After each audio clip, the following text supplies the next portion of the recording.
রোজা না রাখলে কি শাস্তি হয়? রোজা না রাখলে কি সাজা হয়? নবীজির হাদিস আপনাদের বলি, দুটি ফেরেশতা নবীজির দুই বাহুতে ধরে নিয়ে যেতে লাগলো। জাহান্নাম দর্শনের জন্য যাচ্ছেন। নবী বলেন, জাহান্নাম যখন দেখছিলাম হঠাৎ করে দেখলাম কিছু মানুষের পা গুলোকে আকাশের দিকে বাঁধা আছে, আর তাদের মাথা মাটির দিকে উল্টো করে টাঙিয়ে রাখা হয়েছে। উল্টো করে থাকার কারণে ওদের মুখগুলো ফেটে ফেটে রক্ত পড়ে, ওদের গালগুলো চিরে চিরে রক্ত পড়ে। নবীজি বলছেন, আমি দেখলাম তাদের গালগুলো ফেটে রক্ত পড়ে, আর তাদের পা আকাশের দিকে, মাথা নিচের দিকে। নবীজি বলে, আমি থাকতে না পেরে বললাম, জিবরাইল তুমি বলো, মান হাউলাই, এরা কারা? কেন কেন জাহান্নামী উল্টো দিকে পা কেন? কেন তাদের মুখ ফেটে ফেটে রক্ত পড়ে? জিবরাইল আমিন বলেন, ইয়া রাসূলুল্লাহ, ওই লোকেরাই হলো তারা যারা দুনিয়াতে রমজান মাস পেয়েছিল, সিয়ামের মাস পেয়েছিল, রোজার মাস পেয়েছিল, দিনের বেলায় রোজা ছেড়ে দিয়েছিল। আল্লাহর ফরজ রোজা যারা রাখেনি, ওই সমস্ত বেরোজাদারের দলেরা, ওদের পাগুলো আকাশের দিকে থাকবে, আর তাদের মাথা মুখমণ্ডল উল্টো দিকে থাকবে, মাটির দিকে থাকবে। ওদের মুখগুলো ফেটে ফেটে ফেটে ফেটে রক্ত পড়বে। এরা আল্লাহর জান্নাতে যাবে না, পাবে না, পাবে না। কি করলি তুই ভবে এসে, মায়া জালে গেলি ফেসে, আজরাইল এসে ধরবে কোসে, কে বাঁচাবে তোর প্রাণ? ওরে মুসলমান তোরা হারাস না ঈমান, ওরে মুসলমান তোরা হারাস না ঈমান। যদি করিস নামাজ রোজা, থাকবে না তোর পাপের বোঝা। যদি করিস নামাজ রোজা, থাকবে না তোর পাপের বোঝা। মরণকালে পাবি রে তুই জান্নাতি আদান। ওরে মুসলমান তোরা হারাস না ঈমান, ওরে মুসলমান তোরা হারাস না ঈমান। আল্লাহ তাবারাক ওয়া তাআলা বলেন, আস-সাইহুন, তোমরা রোজাদার হয়ে যাও, কারণ বেরোজাদার কোনদিন জান্নাতে যাবে না, পাবে না, মিলবে না। কটা হলো তাহলে ভাই? চারটা হলো। এক, তওবাকারী হও। দুই, ইবাদতকারী হও। তিন, প্রশংসাকারী হও। চার, রোজাদার হও। সামনে রমজান আসছে, পাঞ্জে আমরা 1 মাস 30 দিন আমরা রোজা রাখবো। বলুন ইনশা। আবার ইনশাল্লাহ বলতে ভয় লাগছে এখনো? জি, তো চারটা হলো। নাম্বার 5, আর-রাকিউন, রুকুকারী হয়ে যাও। ভাই নচ্চর করিয়েন না, আমার দিকে দেখেন, একটু বসেন, একটু ধৈর্য ধরেন। আমি তো 8টা বলবো। কটা বলবো টোটাল? 4টা হয়ে গেছে, আর রইল 4টা। 5 নাম্বার শুরু হয়েছে। এখন আমাকে আপনারা ভালোবাসেন, বেহাক আপনারা ভালোবাসেন বেশক, কিন্তু বিষয়টা হচ্ছে যে আজকে আস্তে আস্তে কি আমাকে মেসেঞ্জারে মেসেজ করেছে যে হুজুর আজকে নামাজের ব্যাপারে কথা বলবেন। তো যদি আসাম থেকে এসে নামাজের ওয়াজ করি, এটা সবচেয়ে গুরুত্বপূর্ণ। কিন্তু মানুষ বলে, হ্যাঁ কোনো ওয়াজ পেলো না, ওই নামাজের ওয়াজটাই করলো। অনেক মানুষ ভাববে, কিন্তু এটাই গুরুত্বপূর্ণ বেশি, এটাই বেশি গুরুত্ব। কিন্তু ওই নামাজ রেখেছে আমাদের কাছে ডাইল ভাত, বিয়ে বাড়ির ডাইল ভাতের কোনো মূল্য নেই, নামাজের ওয়াজেরও আমাদের কাছে দাম নাই। কিন্তু আল্লাহ সবচেয়ে বেশি ওয়াজ করেছে কোরআনে নামাজের। কি বলুন তো? নামাজের। সবাই বলুন কিসের? তো আমি এটা বেশি টাইম নেব না, যারা যেভাবে আছেন থাকেন। আল্লাহ বলছেন আর রাকিউন, রুকু বামানা সালাত।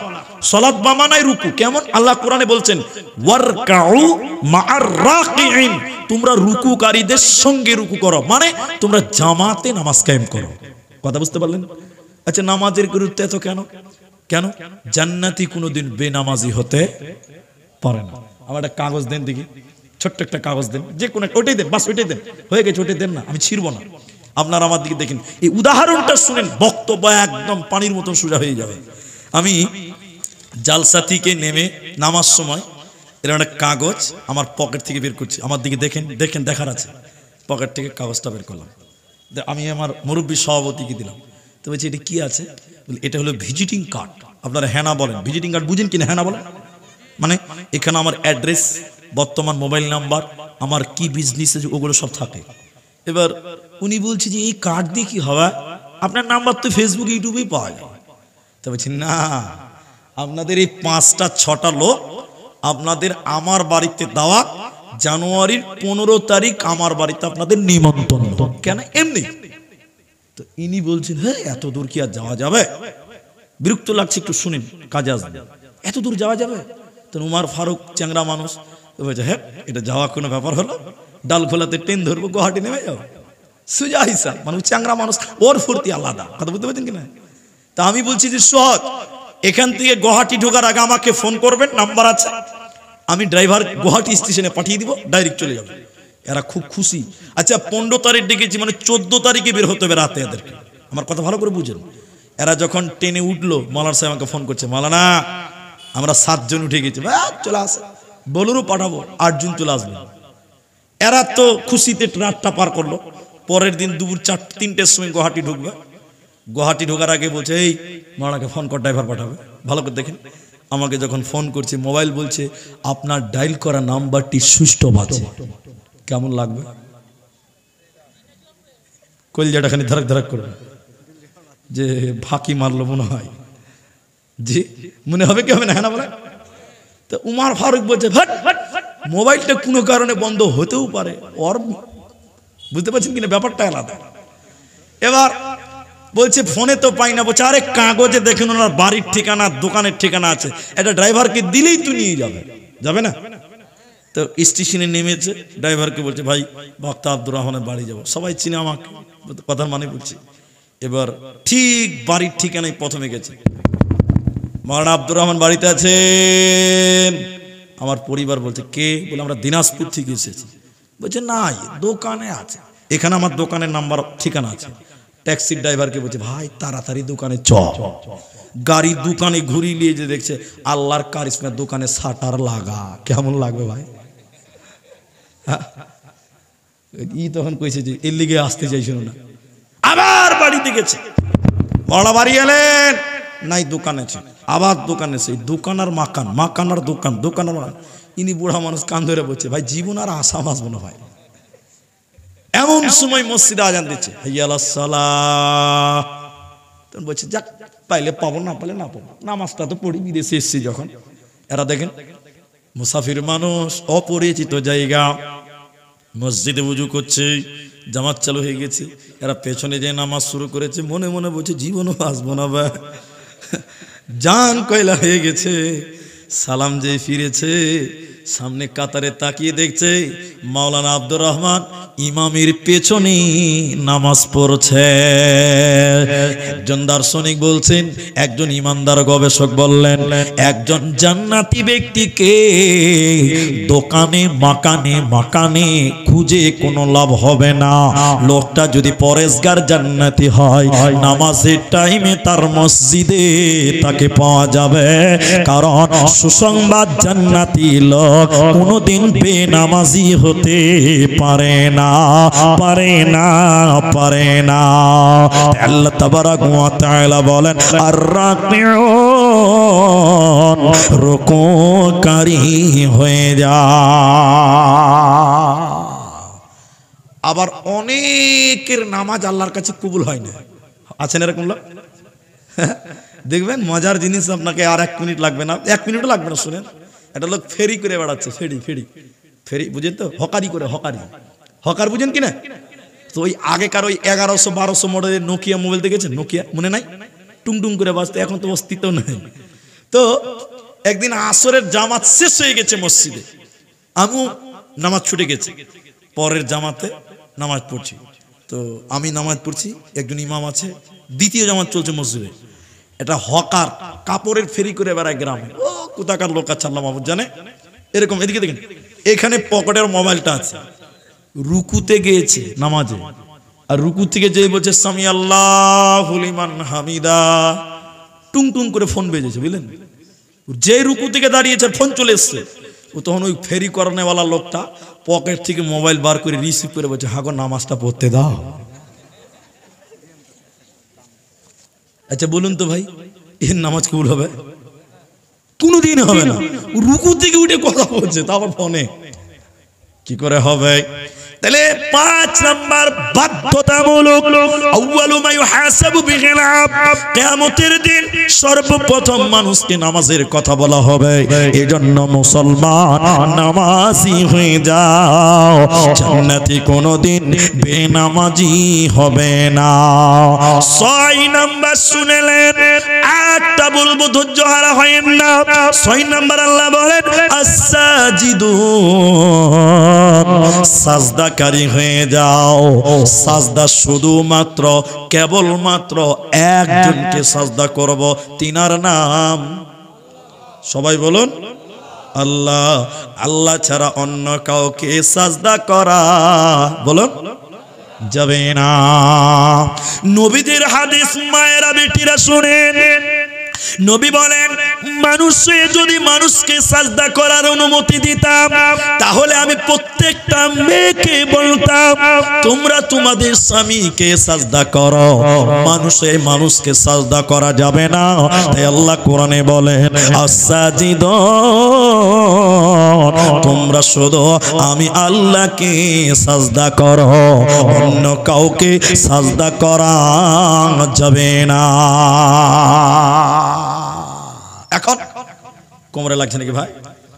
জি শোনেন, এই তো 6টা চলছে, আর 2টা বলবো। বসেন একটু বসেন। আমি তো জানি যে 12টার পর লোক থাকবে না, ওটা আমারও জানা আছে। আপনারা কম জানেন, আমরা বেশি জানি। জি শুনেন, আমি আপনাকে যেটা বলছি, এখন অনেক জায়গাতে আপনারা খালি কথা বলেন, মানুষ গাছের তলায় সাজদা করে, করে না? পাথরের কাছে সাজদা করে, করে না? যে পাথরে পেশাব করে কুকুরে, ওই পাথরে সাজদা করে হতভাগা কিছু মানুষে, ঠিক বলো না? বলবো বলেন। কিছু লোক কবরে সাজদা করছে, কিছু মানুষ জীবিত মানুষকে সাজদা করছে। আপনি বুঝতে পারেননি এখনো? আমার কথাই একদম, যদি কোনো কনফিউশন থাকে এখন আপনি আমার সামনে সার্চ করেন, বাংলাদেশের এক বক্তা নামে তক্তা, নাম কি? গোলাম মঈনুদ্দিন মাঝভান্ডারী। কি নাম বললাম? মেয়েরা তার পায়ে সাজদা করছে, নাউজুবিল্লাহ। কি কালকে বলবেন? মানুষ সাজদা করছে মানুষকে, দুনিয়াতে জীবিত মানুষকে। আর এটা প্রচার করবে না, ইউটিউবে কেউ প্রচার করবে না। আমি এখন যেটা বলছি, মানে প্রচার করলে কি হবে জানেন? এটা পরিবারে একটা অশান্তি হবে, মন মারা হবে। কি জানেন, আমার বাপ দাদা 17 গোষ্ঠী আহলে হাদিস, আমার মায়েরা আহলে হাদিস, কিন্তু কেমন আহলে হাদিস জানেন? আমার নানার এত বড় বড় চুল ছিল, আমার নানাকে আমরা দেখেছি। তা আমার নানা নিজে পীর সাহেব ছিল, অথচ আহলে হাদিস, বুকে হাত বাঁধে, রফল আদান করে, আমিন বলে। অথচ আমার নানার হাজার হাজার মুরিদ ছিল, বাংলাদেশ থেকে মুরিদেরা আসতো ইন্ডিয়াতে, আসামে। আমি কথাটা কেন বলছি? আমরা দেখেছি আমার নানাকে সাজদা করেছে মানুষেরা। যেন আমি তালবিল ইলম ছোট, খুব ভালো করে শুনেন, এটা প্রচার করার দরকার নাই, আগে বলে দিয়েছি, ফেসবুক ইউটিউবে আসবে না ইনশাল্লাহ। তো আমি যেটা বলছি, আমার নানা, আমরা যখন তালবিল ইলম, নানার বাড়িতে বটুক হতো, বটুক বুঝেন কিনা আপনারা? পীরের বাড়িতে মাঝে মাঝে বটুক হয়, ওর মুরিদের আসবে, কেউ আসে না খালি হাতে, বাবারে তোর, কেউ ছাগল আনবে, কেউ হাঁস আসবে, কেউ মুগরি আনবে, ডিম আনবে, কে কি আনবে। পীরের বাড়ির ব্যাপারটাই আলাদা। তো পীরের লাতি আমি, বুঝতে পারছেন কিনা? তো আমার নানাকে দেখে সাজদা করছে, তখন আমরা একটু তালবিল ইলম মানে বুঝতে পারছেন? তালবিল ইলম মানে বুঝেন তো? 1 ডিগ্রি অ্যাঙ্গেল সবসময় ফার্স্ট, সবসময় ফার্স্ট। তো এবার আমরা বলছি নানা, নানা তোমাকে সাজদা করছে, এটা ঠিক হয়েছে? তখন আমাকে নানা বলছে কতদূর পড়াশোনা করেছিস বা? সালা আমি মুলবি সাইলেন্ট হয়ে গেছি। তালবিল ইলম তখন আর বুঝি কি, তখন আর বুঝি কি? তো বলছে যে হ্যাঁ কতদূর লেখাপড়া করেছিস বা? আমরা লাতি তো। বলছে না না না, তোমাকে সাজদা করছে কেমন লাগছে? বলে জায়েজ। কি বলছে? আচ্ছা জায়েজ বলতে গেলে কি লাগবে? দলিল লাগবে। বলছে কেমন জায়েজ, এবার আমার দিকে দেখেন, আমার দিকে দেখেন, এই কথাটুকু বুঝেন তাহলে বুঝে নেবেন। আপনারা সবাই মুখ খুলেন, কাবা কটা? একটা। কাবা কটা? কিন্তু ওরা বলছে কাবা চারটা। কটা? পীর কাবা, দিল কাবা, ভোক্তা কাবা, মোরা কাবা। কাবা হলো চার কাবা রে বাবা। আরো আছে বলবো, শরীয়ত, তরিকাত, হাকিকাত, তান্ত্রিক, তামাসিক, বাজাচিক, যান্ত্রিক, এই করে করে 8টা কাবা আছে বন্ধু। আর আমাদের কাবা কটা? সবাই বলো। তা আমার নানা বলছে জায়েজ। কেমন জায়েজ? উনি এবার যুক্তি শুরু করেছেন। আচ্ছা, এই যে লাইটটা জ্বলছে এতে কারেন্ট আছে, আছে না? আচ্ছা, এই কারেন্টে যা পাওয়ার আছে রাস্তার ধারে কারেন্টে একই পাওয়ার আছে, হ্যাঁ না বলেন? আচ্ছা, ওখানে হাত দিলে মানুষ কি ফুটবে না বাঁচবে? ফুটবে। আর ওখান দিয়ে কারেন্ট এনে যদি এখানে হাত দেন তাহলে কি হবে? এখানে যা পাওয়ার আছে ওখানে তাই আছে। তা আমার নানা বলছে কাবা হলো চারটা। কটা? চারটা। বলে কেমন কাবা? দেখেন, বলছে পীর সাহেব যখন জিকির করে, আমার দিকে দেখেন, কি জিকির? আল্লাহ আল্লাহ আল্লাহ আল্লাহ আল্লাহ, মানে বড় থেকে আস্তে আস্তে ছোট ছোট। আর দুদিকে দুটো বডিগার্ড থাকবে, খালি মাঝে মাঝে বলে আইহা রে, খালি তাল দিবে, চালা। বুঝতে পারছেন কিনা? এই করতে করতে যখন বন্ধ হয়ে যায় তখন দুটি মুরিদ, দুটো বডিগার্ড, ও পীরের মুরিদরা, এই মাত্র পিছে আল্লাহর জিকির করছিল, জিকির করতে করতে এখন মুরাকাবাতে চলে গেছে। ওদের কাবা কটা? মুরাকাবাতে চলে গেছে, মানে এখন কাবাতে সাজদা করা, পীর বাবাকে সাজদা করা বারাবার। ওইখানে হাত দেওয়া, ওখান থেকে কারেন্ট এনে এখানে হাত দেওয়া যেমন বারাবার। বলছে পীরকে সাজদা করা আর আল্লাহকে সাজদা করা বারাবার।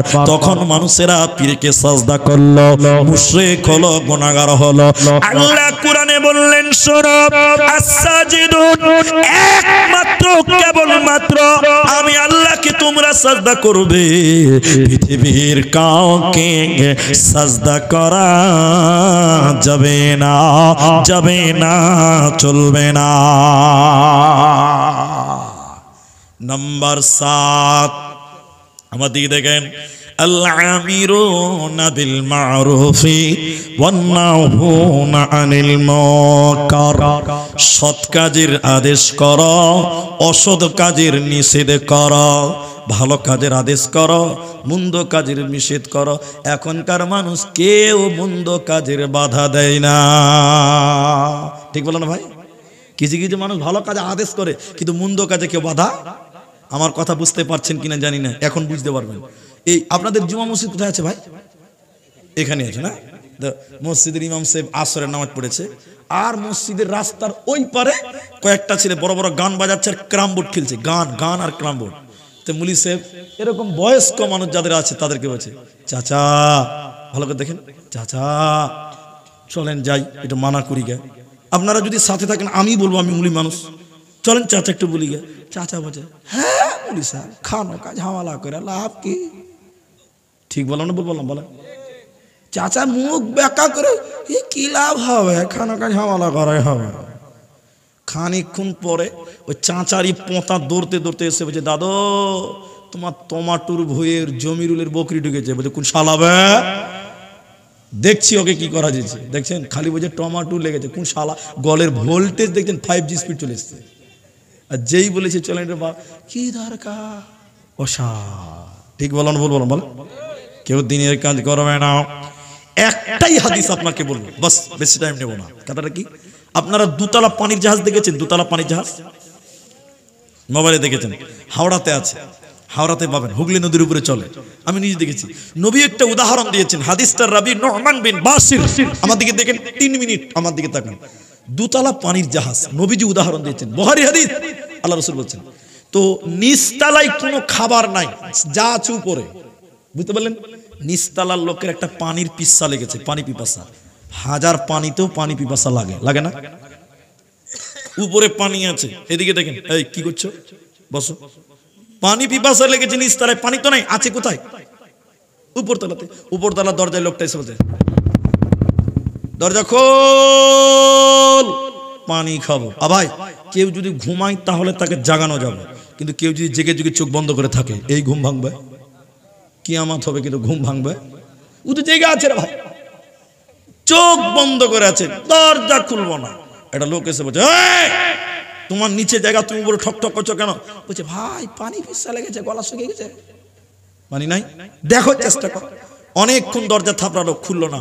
শেষের বেলায় এই পানি পিপাসিত লোকটা একটা কুড়োল নিয়েছে, কুড়োল বুঝেন, কুড়োল নিয়ে বলছে উপর তালার লোক থেকে চিল্লিয়ে চিল্লিয়ে বলছে ভাই দরজা খুললে খোল, পানির জাহাজের তলা কুড়োল দিয়ে ফাটাবো, সমুদ্র থেকে পানি তুলে খাবো, দা 8 টাকা বা সান্ত্বনা দিব। আচ্ছা আপনারা বলুন তো ভাই, ই যদি জাহাজের তলাটা কোন রকম বিসমিল্লাহ বলে ফাটিয়ে দেয়, ও একা মরবে না 3 তালাওয়ালারাও মরবে? জাহাজ যদি 92 তালা হয় ওরা সুদ্ধা মরবে, মরবে কি মরবে না? উপর তালার লোক যদি চালাক হয় তাড়াতাড়ি পা ধরে বলবে বাপ কইছি রে ভাই, ভাইকে বাপ কইবে তখন, যে ভাই রে ভাই খবরদার তলা ফাটাইস না, তুই একা মরবি না রে ভাই, আমিও মরবো, পানি যত খাবি চ পড়ে চ, বলবে কি বলবে না? নবীজি হাদিসটা কি বলল? পৃথিবীটা 2 তলা, দুনিয়াটা হলো 2 তলা। কেমন 2 তলা? মসজিদ 2য় তলা, জলসা 2য় তলা, জলসা জুলুস ভালো কাজ 2য় তলা, 1 তলা নিচের তলা তোমার বাড়ি। ভালো করে বুঝেন, আপনি মসজিদে নামাজ পড়ছেন, সুবহানাল্লাহ সুবহানাল্লাহ মনে করছেন যে বেঁচে যাব, নবী বলেন না, 1 তলা তোমার বাড়ি, তোমার বিবি নামাজ পড়ে না, তোমার বেটি পর্দা করে না, নিচের তলা যদি গুনাহ করে ফোঁটা করে দেয় একা জাহান্নাম যাবে না, 2 তলা মানে মসজিদ ওয়ালারাও জাহান্নাম যাবে। এজন্য কি করতে হবে? তুমি নিজে নামাজ কায়েম করো, ভালো কাজ করো, মানুষদেরকে ডেকে ডেকে ডেকে ডেকে নিয়ে চলো, চল নামাজে চল, দুঃখে পাবি সান্ত্বনা তুই, বুকে পাবি বল রে, মসজিদেতে চল। তাহলে কটা হলো ভাই? 7টা হলো। কটা হলো? ভালো কাজের আদেশ করো, মন্দ কাজের কটা বাজলো ভাই? দেখেন তো মোবাইলটা কটা বাজলো।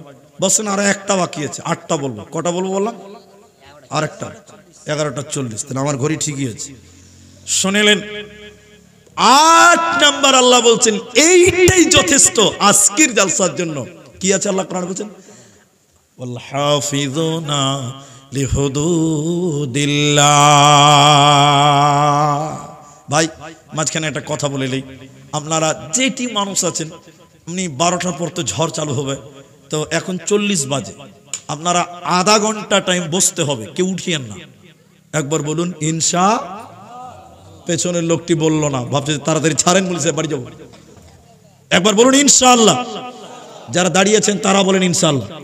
আর বসতে বলবো না তো, আর বলবো না। আধা ঘন্টা আর বসে লাভ আছে? খালি দুর্নাম হবে। একবার সবাই জোরে বলুন নারায়ে তাকবীর। আধা ঘন্টার আগে কেউ উঠবেন না, বলুন না একবার ইনশাআল্লাহ। পেশাব লাগলে উঠবেন না, যা হওয়ার এখানেই হবে। না জি ভেজাল ফেলে দিন, ভেজাল ফেলে দিন। তাহলে শুনেন, এদিকে পূর্ণিয়াতে একটা জালসাতে বললেন, একটা বক্তা স্টেজে উঠে, রাত হয়েছে ভাই, বক্তার মন এমনিতেই খারাপ, রাত হয়ে গেছে মানে কি, বক্তা স্টেজে উঠেছে, এরকম একটা চ্যাংরা ছেলে উঠছে, মুনি সাহেব প্রধান বলছে, এই লড়কা কাহা যা রহি হ্যায়? তো ছেলেটা তখন বলছে, মুনি সাহেব, এটা বুঝেন, এটা বুঝেন, পেশাব করবে, পেশাব। তো বক্তা তখন বলছে, बैठो, अरे बैठो ना, अरे नौजवान लड़का है, 1 घंटा के लिए बैठो ना। अरे যুবক ছেলে 1 ঘন্টা ব্রেক দাও, 1 ঘন্টা কি করো? কিন্তু বলুন তো ভাই, পেশাবকে ব্রেক দেওয়া যাবে? বক্তা জোরে ধমক দিয়েছে, টুক করে বসে গেছে। বক্তা 1 ঘন্টা ওয়াজ করে নেমে যাচ্ছে, আরেকটা বক্তা উঠছে। তখন বক্তা বলছে যে, এই লড়কা, এই লড়কা, চলো মাইনাস করনে কে লিয়ে চলো। তখন এই থার্ড ক্লাস বাংলা ভাষায় ছেলেটা বলছে, মুলি সাহেব আর উঠে লাভ আছে? তো মুলি সাহেব বলছে, কেন মাইনাস করবি না? যা করার এখানেই করে দিয়েছি, যা কাজ এখানে ঢেলে দিয়েছি।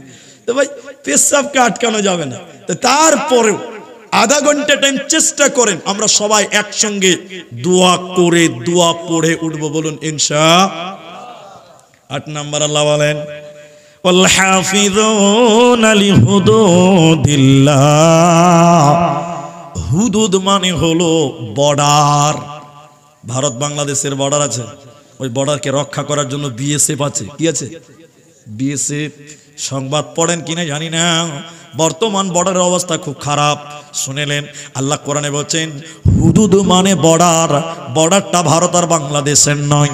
কোরআন যে হুদুদের কথা বলেছেন ইসলামের একটা হুদুদ আছে। যেরকম আপনার কিনে এই গ্রামের নয়াটা দুলহেপুরের একটা বর্ডার আছে, আছে না? মৌজাতে দাগ নাই, এখান থেকে পর্যন্ত দুলহেপুর, এইটা এখান থেকে এটা সাবধান, এটা আমতলা, এরকম একটা একটা করে মৌজাতে দাগ আছে, আছে না? আছে। ইসলামের একটা বর্ডার আছে, এই বর্ডারের গন্ডির ভিতরে যে থাকবে সে মুসলিম, যে বর্ডার অতিক্রম করবে সে বেঈমান কাফের। আল্লাহ কোরআনে বললেন 8 নাম্বার ওয়াল হাফিদুনা লিহুদুদিল্লাহ, তোমরা আমার হুদুদকে হেফাজত করো, ইসলামকে হেফাজত করো। কেমন হেফাজত করবে সোনা, কেমন হেফাজত করবেন ভাইয়েরা ও নওজওয়ানেরা? ইসলামকে হেফাজত করেছেন সাহাবায়ে কেরাম। এক আমার দিকে তাকান, কেউ উঠিয়েন না। আল্লাহর নবী মসজিদে নববীতে এশারের নামাজ পড়ে মসজিদে দাঁড়িয়ে গিয়ে বললেন, ও সাহাবীরা বসে যাও, বসে যাও, বসে যাও, বসে যাও, কেউ তোমরা উঠিও না। নবীজির কথা কেউ অমান্য করতে পারবে? কেউ উঠলো না। নবীজি দাঁড়িয়ে বললেন, যায়েদ তুমি কোথায় আছো? মামা যায়েদ এরকম হাত তুলে বললেন, লাব্বাইক ইয়া রাসূলুল্লাহ। নবীজি বললেন, জাফর বিন আবি তালিব তুমি কোথায়? তিনিও হাত তুললেন, লাব্বাইক ইয়া রাসূলুল্লাহ। এরপর নবী বললেন, আব্দুল্লাহ বিন রাওয়াহা তুমি কোথায়? তিনিও মসজিদে হাত তুললেন। নবীজি বললেন, মতার প্রান্তে লড়াই হবে, জিহাদ হবে, এই জিহাদের সেনাপতি কমান্ডার আমি নবী, তোমরা 3 জনকে বানালাম।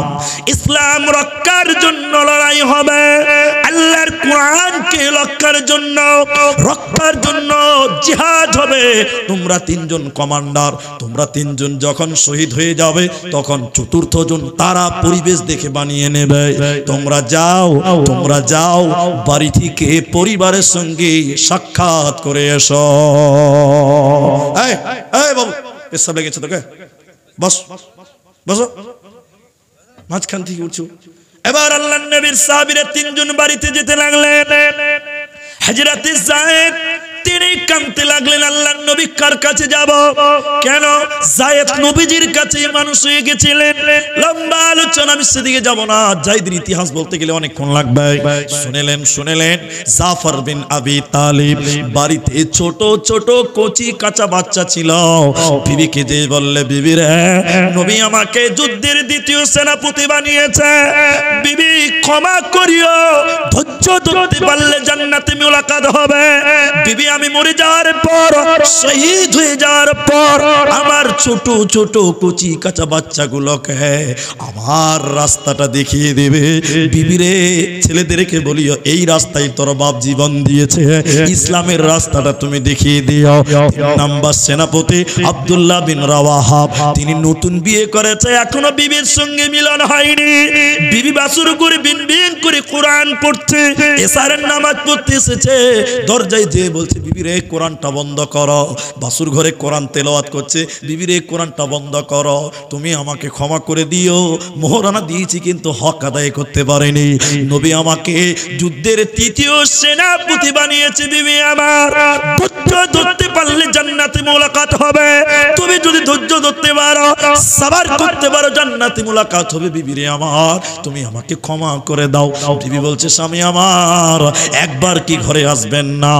না না না, তুমি জওয়ান লড়কি, আমি জওয়ান লড়কা, 2 জনে এক ঘরে গেলে প্রেম জেগে যাবে, মহব্বত জেগে যাবে, যুদ্ধে যেতে দেরি হয়ে যাবে। আর নবী যদি নারাজ হয়ে যায়, আমার জান্নাত যাওয়া হবে না।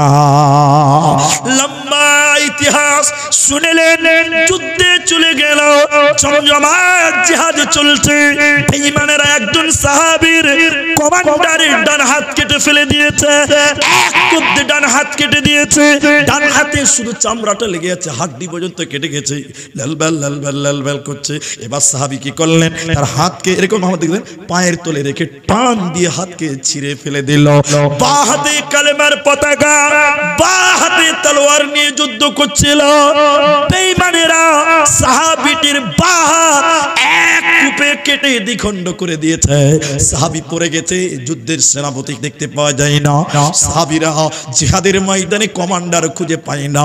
দূর থেকে দেখছেন একটা কালেমার পতাকা, ইসলামের পতাকা দেখতে পাওয়া যায়, কিন্তু মানুষ দেখতে পাওয়া যায় না।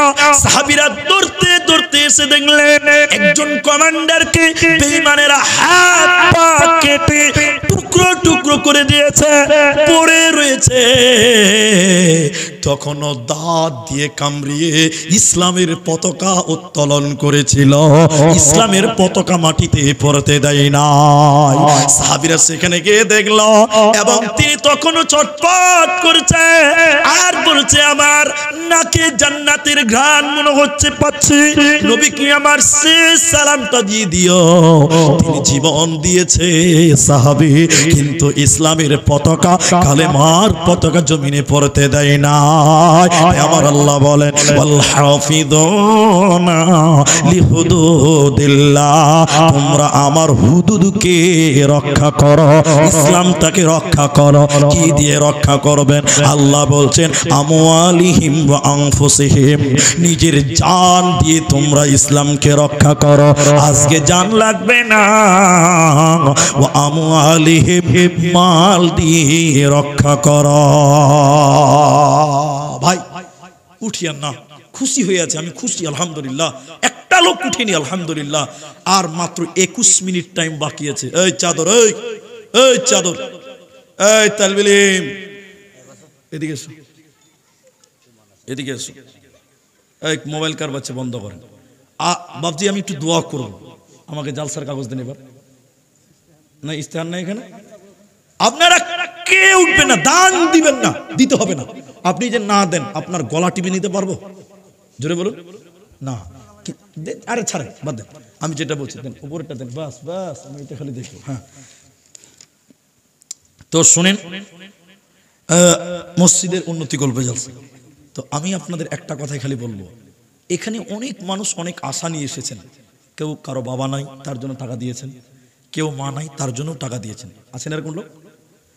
আমি দুটি কথা বলবো, আপনি দান করতে হবে না, ভয় খাওয়ার কিছু নাই। ও ভাইয়া, এইটুকু টাইম ধৈর্য হলো না আপনার? বসো আল্লাহর রাস্তায়, মাশাআল্লাহ, খুব ভালো ছিল। শোনেন, আমি যেটা বলছি, আল্লাহ নবী বলছেন, মানুষ যখন মরে যায় সব কিছু বন্ধ হয়, তিনটি জিনিস ছাড়া। আর একটা কথা কি, আল মাইয়িতু কাল গারিব, মানুষ যখন মরে যায় পথিক হয়ে যায়। পথিক বুঝেন তো? কেউ খাবার দিলে খেতে পাবে, না দিলে না পাবে, একে কি বলে? পথিক বলে। তা আপনার মা যখন মরে যায়, বাপ যখন মরে যায়, পথিকের মতন দুনিয়ার দিকে তাকিয়ে থাকে। দুইটি কারণে। কটা কারণে বলুন? দুইটি কারণে। আমি টাকা চাইনি তাও টাকা নিয়ে আসছে, কত ভালো মানুষ। জি ভাই, দুটি কারণে। আমি নিব, একটু ধৈর্য ধরতে হবে, 2 মিনিট টাইম দেন। সবাই বলুন, কটি কারণে দুনিয়ার দিকে তাকায়? দুটি কারণে। এক, এদিকে দেখেন, আমার ছেলে মেয়েরা আমার জন্য একটু দোয়া করবে। সবাই বলুন, কি করতে হবে? মা বাবার জন্য কি করবেন? এরা কথাই বলে না, কি করবেন? আপনার মা মরে গেছে, মায়ের দুধ পান করেছেন, সেই মা দুনিয়াতে নাই। মায়ের দুধের ঋণ, শরীরের চামড়া কেটে জুতা বানালেও মায়ের ঋণ শোধ করতে পারবেন না। ওই মা কবর থেকে দুনিয়ার দিকে তাকিয়ে থাকে পথিকের মতন। দুইটি কারণে। এক, আমার ছেলেটা আমার জন্য দোয়া করবেন।